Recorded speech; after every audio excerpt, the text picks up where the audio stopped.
Hey, lovelies! I feel like it hasn't been ages. This has been a really long week. Um, so I have been coming on, haven't I? I've been on in the evenings.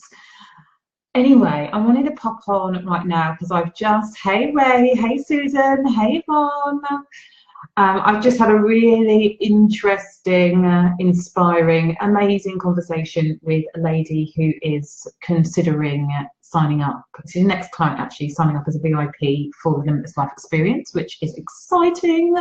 Hey Becky, and she brought up a couple of things that really got me thinking. Made me feel super inspired about how I want to continue supporting you beautiful human beings. So more on that another time. But I really wanted to address this question of how do you know what she was talking about, is how do you know, what does trust feel like? And how do you know when you should trust keeping going, when you haven't really got any fucking clue about whether what you've done has been working? You don't know, you haven't got a plan, and you had a plan last year and for whatever reason you're not where you thought you were going to be. Like, how do you know? How do you keep going? And it really took me back. Hey Laura, hey Joe. It really took me back to December 2014, and I know that some of you will have heard me talk about this story before. Hey Laura. But this is when I had launched the Calm Birth School, and I was working with a business partner, and I just could not.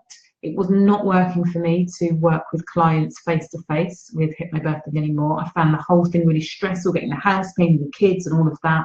And we had no money coming in. And Jerome was working. So Jerome had his cash. Hey, Hannah. Jerome had his income coming in. So that was paying the mortgage and paying the food. But there was literally no fat. And we'd gone from me bringing in around 50, 60 grand a year at the time that I finished working at The Guardian, to kind of having these big, lofty dreams about creating this hypnobirthing school that was going to be the #1 in the world, and this and that and this.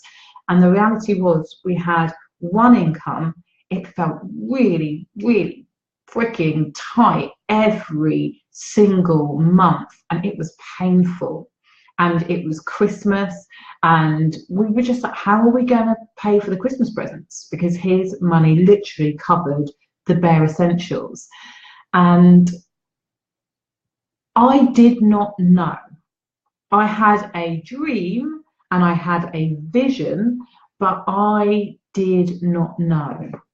But what I did know, and it took me back to when I was 19. So I live in Kent, I live near Canterbury, and I used to live in Canterbury, and I worked in pretty much every single pizza restaurant in Canterbury during my teenage years.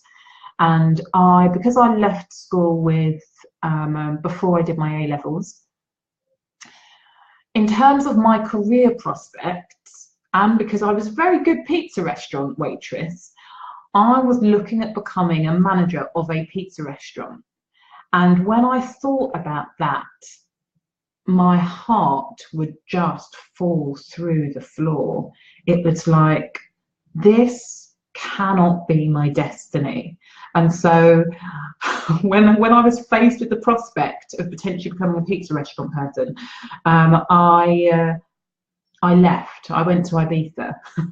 I went to Ibiza and stayed away for 4 years. I didn't know what I was doing, but I knew what didn't feel great. And then there were lots of situations. I made a promise to myself when I left Pizza Hut that I would never ever work in a place that made me feel shit and that didn't bring me joy, basically. That was a promise I made to myself. I didn't know what I did want, but I knew what didn't feel good. And I trusted when it came to, and I didn't talk about it to myself in these terms, but I trusted that fulfilling my potential meant letting go of things that didn't serve me. Let me know if this is making sense. Give me some thumbs up. I need to know that I'm not just talking it out to me. I need to know that you're getting me here, ladies. So I didn't know what I did want, but I did know that I needed to let go of the things that weren't serving me. Okay, I was like, oh my God, I've got one solitary thumbs up. That is not good. Okay, great.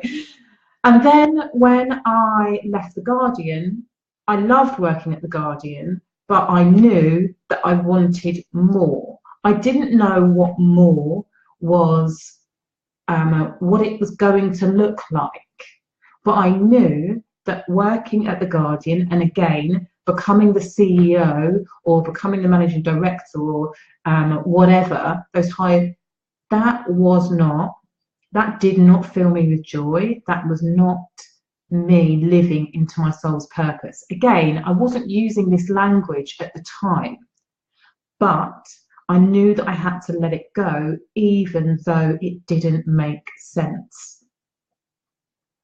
And in my business over the last 3 years, I've let business relationships go, I've let products go, I've let services go. This is probably the first time in my business that I've had a really clear idea of what it is that I'm supposed to be doing. And I also recognize that that may change. I'm kind of flexible. That's all good. But this is the first time in 3 years. So how do you know when to keep moving forward when you don't know where you're going? You don't know. I think that that's the answer. But if you're in that position, tuning in to what doesn't feel good and letting the things go that do not feel good, that is how you step closer into finding your thing.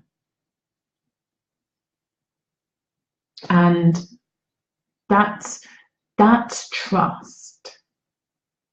That is looking beyond the evidence that you are currently looking at, that you're currently being faced with, whether you're in the middle of chaos or whether everything around you makes sense, but it just doesn't feel good. Trusting what you need to let go of is going to help you move forward in the right direction. Sometimes it does not make any sense at all. Last night we talked about deepening into your soul's purpose, and this is what that means on a very, very practical level, something that you can be doing right now. Just asking yourself, am I waking up smiling? Am I waking up feeling excited? Am I waking up feeling ready to take on the day? Am I waking up with an expectation that something fucking amazing is going to happen? And if it's not, we're living off purpose. And sometimes it's the emotional stuff that you need to let go of. And sometimes it's very practical, physical things that you need to let go of.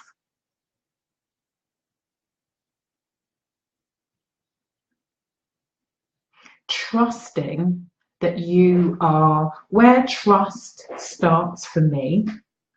And obviously, this is the stuff that we go deep on in the Limitless Life Experience. But trusting starts with understanding that you are here to be the greatest version of yourself. That's where it starts. Trusting that you are not here to live a life of mediocrity. Trusting that you are not here to just get by. Trusting that you are not here to be the supporting act that is cheering on everybody from the sidelines. That's where trust starts from. How do you get to that point if your confidence is low, if you've always been told that you're not good enough, if you've always believed that you're not good enough? That's where the work is. That's where the work is. That's my job, to help you to keep stepping back on the train.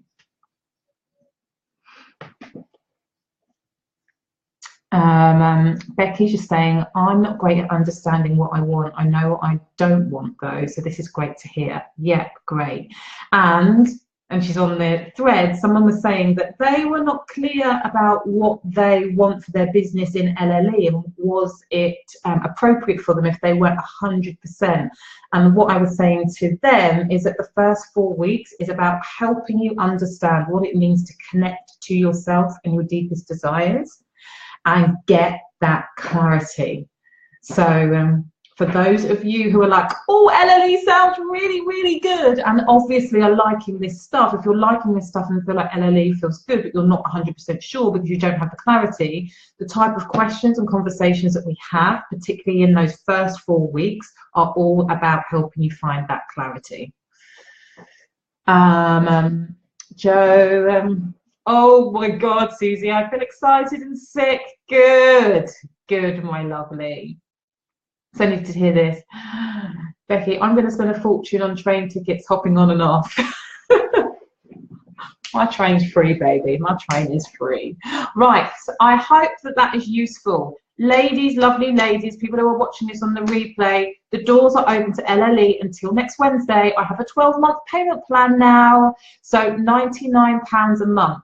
And if anybody says to me that £99 a month is not something they can stretch to for their business and their personal development right now, I'm saying there's a huge fucking problem in your business and you need this more than ever.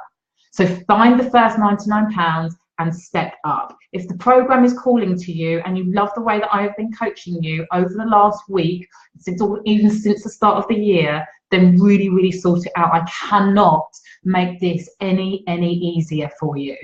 And again, if you're wondering whether £99 a month is something that you can afford to spend on yourself, for the love of all things, good, please get a grip and know that you and your business and your life and your desires are worth £99 a month. Okay. Oh, Mary's just saying, hi from a fellow B-schooler. I think it's so easy to become overwhelmed with everything that needs to be done, and so many entrepreneurs have incredible ideas. It's hard to set up an actionable plan. I agree. And can I just say, B-school changed my life. I love it. I love it. I love it. Yeah, it is easy to become overwhelmed, and I think that one of the things that I have been doing and I have been planning for 2018 is how to simplify. And as always, everything that I'm doing in my own business is fed back into the people that I'm working with. So I was just chatting to somebody and I was saying that getting to your launch figures and your end of year figures are not going to be done by doing all of the things and killing yourself. The Limitless Life is about building a business that supports you living a life of your dreams. And that doesn't mean that it's all hearts and flowers and magical unicorns all the time, because life actually isn't like that. But when you are waking up 5 or 6 days out of 7 thinking, come on, let's fucking bring it, that is when you know that you are on to something great. And that's my desire for all of you. Thank you, Joe, you beautiful lady. Any questions? I am around. Club closes on Wednesday. Just hit me up. If you're like, oh, I think, but I'm not quite sure, just message me and we'll talk about it. Right, mwah, love you, and I will see you soon.